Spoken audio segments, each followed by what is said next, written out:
Ny fanomezana tahaka itony moa zany dia tafiditra tsara ao anatin'ny ady amin'ity valon'aretina coronavirus ity.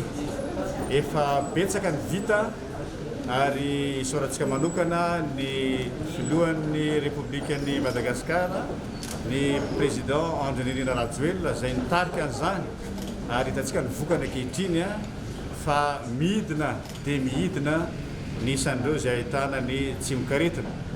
Ka dia isaorana ny salama izay tarihan'ny tale generalina ka manolotra fanampiana satria ny ady mbola tsy vita, ilayntsika foana ny fanafody ary ny ministèren'ny fahasalamana dia hentitra fa tsy maintsy mipaka any amin'ny vahoaka ny fanafody amin'ny filan'ny tsirairay avy amin'izany.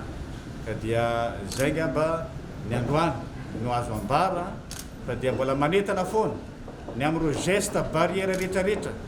Io tsy ambaratelo, anisan'ny tsy ambaratelo ahafahantsika misoroka zany coronavirus.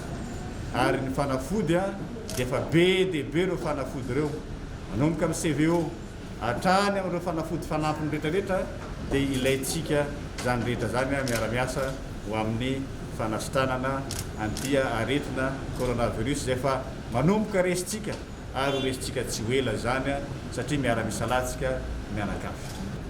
Fehezitsika io ary ny ministèren'ny fahasalamam-bahoaka dia milaza etona fa izahay dia efa mijery sady hoe raha sanatiavana zany eritreretintsika zany tanteraka dia efa vonona isika fa za mino fa tsy handeha amin'izany isika raha ny fepetra rehetrarehetra raisina no arahany vahoaka malagasy ny sakany sandavana ny torolalana zay omeny filoha arahintsika dia tsy ho tonga amin'izany isika.